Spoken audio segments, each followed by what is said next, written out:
Muy buenas tardes tengan todos ustedes, bienvenidos a Memorial del 2024. Esta tarde he querido abordar un tema un poco personal en el sentido de que me han dicho algunos, me han comentado que me veo muy proclive a Andrés Manuel López Obrador, a Morena y a la 4T, y nada más lejano de la verdad. No tengo ninguna animadversión ni por el Frente Amplio que conforman PRI, PAN, PRD, ni por el propio Morena o el presidente. Ocurre simplemente que de alguna manera quien ha tenido mayores ventajas por su desempeño y por el respaldo que tiene de la sociedad ha sido Morena y el propio presidente. Eso es natural. No es que hable bien de ellos. Pero también me doy cuenta, me percato de cómo ha ocurrido un fenómeno en el que tanto en Centro y Sudamérica la derecha, la ultraderecha ha tratado de eh, tumbar gobiernos, ya lo he citado en otras entregas, y lo mismo se está haciendo en México y cómo a todo le dicen que no, esta exacerbada manera que tienen las oposiciones PRI, PAN, PRD y Claudio X, los empresarios y los medios fácticos, los poderes fácticos y los medios de comunicación y el empresariado, para escatimarle logros, impedir que lleve a cabo su proyecto de gobierno, etcétera, etcétera. Y eso tenemos que enfatizarlo porque no todo lo que hace un gobierno está mal, o por lo menos hay cosas plausibles como la reducción de la pobreza o como estas mega obras como el Tren Maya, la refinería, que ya tenía tiempo que no hacíamos una magna obra de esta naturaleza. Así es que pues esas son cosas que tenemos que reconocer. No, no es que esté a favor ni de Andrés Manuel ni de la 4T, simplemente sí veo que los dados están cargados de una parte y no porque me incline con el que no es débil, puesto que tiene el poder, la presidencia de la República, que no es para menos, ya lo quisiéramos para un día de campo, ¿no?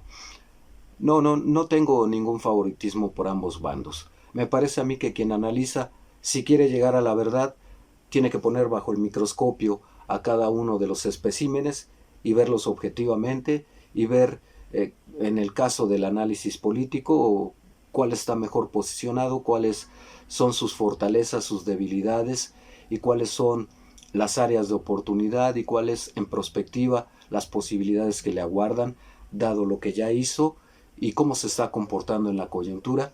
Y en ese sentido veo muy disminuida la oposición. Ya he citado más de una ocasión que no veo oposición en este país, veo un bloque, un grupo de interés que está pugnando por conservarlo y por recuperar las potestades de nombrar presidente y verse beneficiado de los privilegios de haberlo llevado al poder.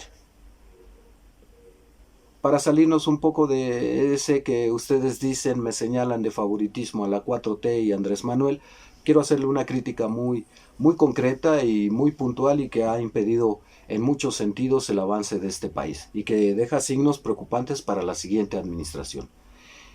Es un aspecto político y de seguridad. No a la violencia, ni los desplazados, ni los desaparecidos merecen un trato aparte, porque se trata de vidas humanas y porque el dolor que se ha causado por ello es enorme. Lo quiero enfocar a nivel estructural, a nivel las redes políticas que se tejen y de las cosas que yo tengo que reclamarle a Andrés Manuel López Obrador. No es solamente el hecho de que no se haya encarcelado a ningún expresidente de la República, se ha conformado con simplemente balconearlos. Me queda claro que es complicadísimo llamar a cuentas, llamar a juicio a los expresidentes, y lo es aún más cuando ellos mismos dejaron en las instituciones a sus incondicionales y por tanto pues es de esperarse que ninguna acusación en contra de ellos prospere. Así que por ese lado no reclamo mucho, aplaudo la decisión del presidente de lavarse las manos y decir no los voy a tocar porque no voy a perder el tiempo en algo que va a ser infructuoso y que me va a quitar tiempo para las cosas que realmente quiero hacer. De ese lado no tengo queja.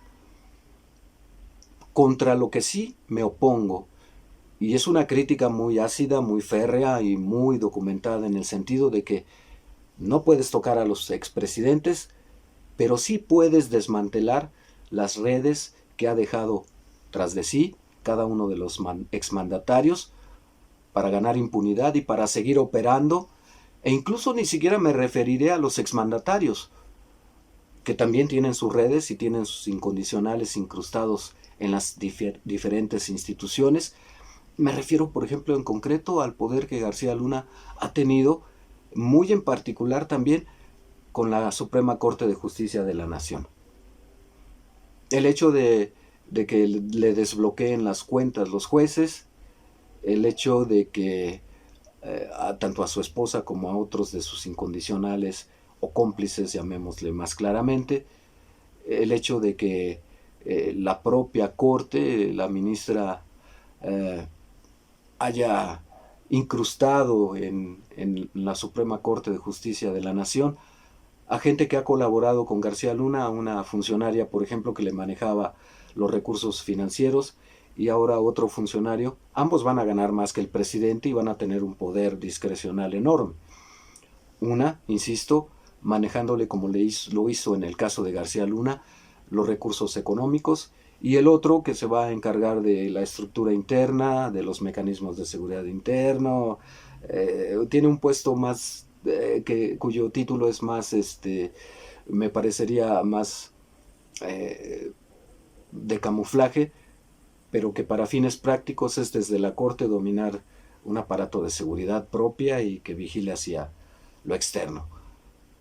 ¿Qué tienen que hacer dos ex allegados muy cercanos a García Luna en la Suprema Corte de Justicia, a pesar de la crítica presidencial, a pesar del rechazo y repudio de la sociedad, y a sabiendas de lo que van a ir a hacer a la Corte estas dos personas? Una, administrar los presupuestos y hacer los negocios que solían hacerse, y el otro, pues las labores de inteligencia, en el entendido de que García Luna, habiendo pasado por el CISEN y a cargo del aparato de seguridad pública de este país, pues tiene un cúmulo de información sobre los actores políticos, de la sociedad, de los empresarios, vaya usted a saber, de todo el mundo.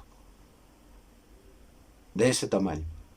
Quizá esa sea la explicación de por qué los ha admitido ahí la ministra Piña, quien preside la Corte, o simplemente porque nos habla de la complicidad. Cualquiera de los dos casos, si la tiene agarrada de las manos es porque ha incurrido en actos de corrupción, y si no, si los tiene ahí porque son cómplices, pues peor tantito. Este es el reclamo a Andrés Manuel López Obrador, no porque él tenga injerencia en la Corte, no porque él pueda decirle a la ministra Piña a quién contratar y a quién no, sino porque en términos reales había, por ejemplo, una jefa de seguridad pública en el gobierno que ya está por salir en el Estado de México, del primo de Enrique Peña Nieto, Alfredo del Mazo, y ahí estaba operando hasta que pues la balconearon y tuvo que salir por piernas. ¿Cuántos más, no solo de García Luna, sino de los expresidentes, están incrustados en distintas instituciones? Ya vimos en el caso de Felipe Calderón, tiene incrustado en el Tribunal Electoral a Reyes Rodríguez Mondragón. En la Corte misma tienen incrustado a este ministro, yo no lo llamaría incómodo, sino derechoso, Luis María Aguilar, férreo enemigo de Andrés Manuel López Obrador y muy cínico. En fin, ¿cómo desmantelar ese aparato que han dejado expresidentes e importantes funcionarios públicos de las anteriores administraciones? Con eso no se ha metido Andrés Manuel López Obrador, porque yo puedo entender que a los expresidentes, con las alianzas que tejieron y que dejaron aliados en cada institución, pues no los puedes tocar, porque incluso de origen la ley solo prevé sancionar al presidente por traición a la patria o por ya un crimen como homicidio infraganti. Pues ninguna de las dos cosas es posible por ahora, así que pues van a gozar de impunidad.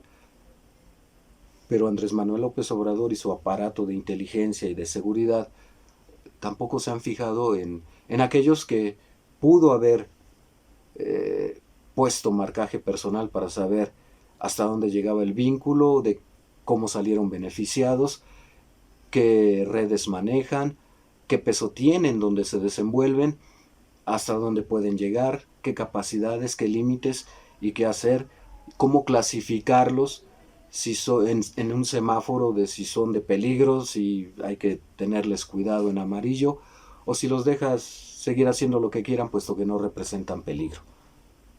Yo imagino, quiero creer, que ese semáforo con respecto a las huestes que dejaron los expresidentes y los propios exfuncionarios, como García Luna, que aún preso en Estados Unidos sigue operando, como seguramente seguirá operando el Chapo Guzmán y otros criminales de gran monta que dejaron redes. Y de todo eso, el presidente no se ha hecho cargo, ni su aparato de inteligencia. Yo no quiero pensar en complicidad. Yo no quiero pensar en que, pues bueno, mientras a mí no me afecte, o estoy ocupado en otras cosas. Eso, como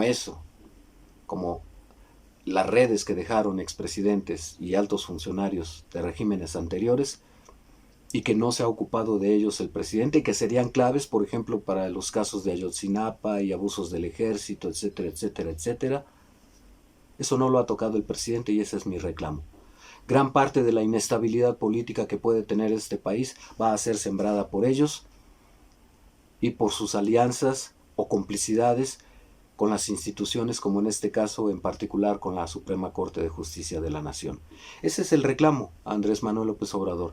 Entiendo que no pueda tocar a los expresidentes, pero ¿y el resto de su banda, que teóricamente son de menor monta?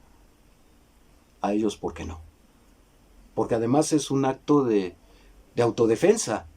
Es decir, los inhibo, los bloqueo, los nulifico para que no le hagan más daño al país y mucho menos a mi régimen. Y no lo ha hecho. Se la dejo de tarea a Morena para que se lo reclame al presidente, a la sociedad para que reflexione al respecto hasta dónde efectivamente el presidente ha ido en su combate a la corrupción.